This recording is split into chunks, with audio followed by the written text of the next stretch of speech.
Today I want to share with you an interesting case. This is a patient who's been known to me for a very long time, and she had a very interesting backstory to her non-surgical rhinoplasty. A broken nose, surgery that did not fix the problem, and the important role that non-surgical rhinoplasty has played in her life. She had this first treatment just before she got married. It's lasted a very long time, and today she came back for a top-up. We heard a little bit about her story, and there's a little bit here that will help you if you're concerned about treating patients who've had previous surgery or previous injuries to the nose. We discuss some of this in this case. In this case, you'll see me bend the tip of a needle, which I've covered on a separate YouTube video that you can watch here. And in this case, you can see how it makes it a little bit easier for me to access the right depth and position, and potentially to increase the safety of injection through the needle touching the periosteum bent in such a way as the bevel is down to decrease the potential space where you may be able to get into a vessel. I know it's often said that you should never treat a patient who has had a surgical rhinoplasty before. Now, what's the reason behind this? It's all to do with the tightness of the collagen around the nose and the potential space that you have to expand any tissue. And also potentially there's actually less blood flow to the nose anyway, because sometimes they tie off. For example, the columellar artery is sometimes tied off during a surgical rhinoplasty. So there may be less blood flow to the skin and also more pressure because of more connective tissue. So how come I feel safe enough to treat this patient?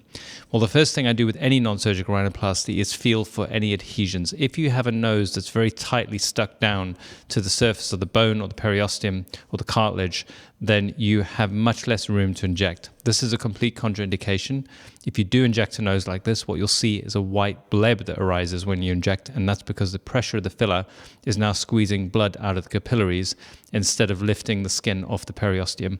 Now, you can usually massage this away if you pick it up immediately, but I would not inject any further. Now, in this case, I've already tested her nose. I've known her for many years. I know there's space here, and I'm injecting small amounts and checking capillary refill after every injection. And with this, combined often with an ultrasound to validate blood flow or to at least know where the blood vessels are, you can inject with more confidence. But as I always say, there are no 5-minute nose jobs. 55 minutes is my style of nose job. Small injections, one at a time, lots of checking, lots of pausing in between, validating blood flow, and you should be safe. Even from the side here, it's kind of not perfectly straight, but it is straight. It's not an indentation yet. So I kind of think of this as a tidying up. Yeah, so I've put a little bend on the needle so that I can approach it from a different angle. Now, in terms of blood vessels here, we have lateral nasal artery that curls up, dorsal nasal artery.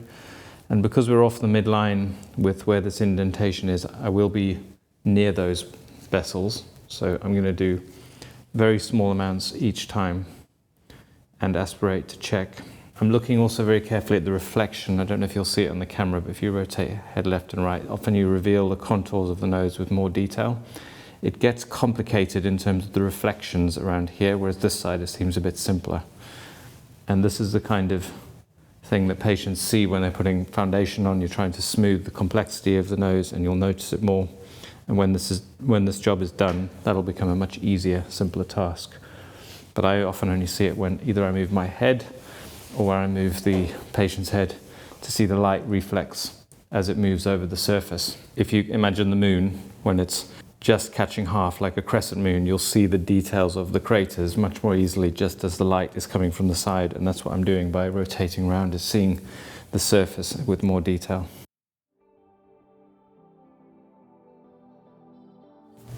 And before I inject, I can aspirate.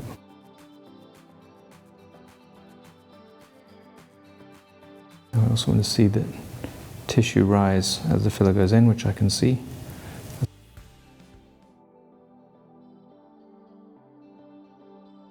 So now I see the reflection comes up here, and then there's a little indentation right here, then the reflection continues. So this is a midline injection. I'll do one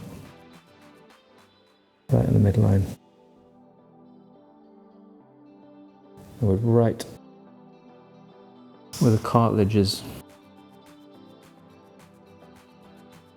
actually adjacent to the bone, so I'm not going to be able to go all the way deep. I don't want to inject that deep.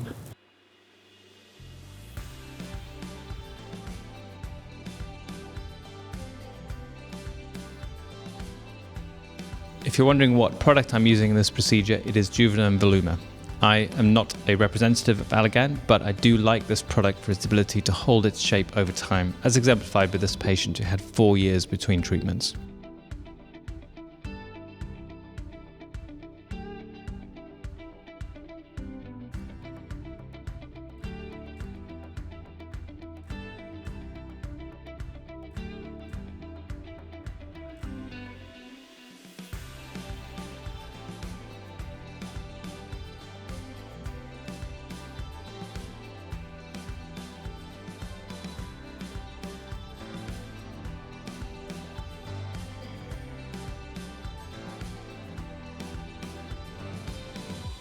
I hope you found that helpful. If you want to learn more on the topic on how to inject the nose more safely, make sure you watch this video here on nose filler safety. If you want to learn more about how and when to bend a needle and how to do it safely without getting your needle tip dirty, click on this video here.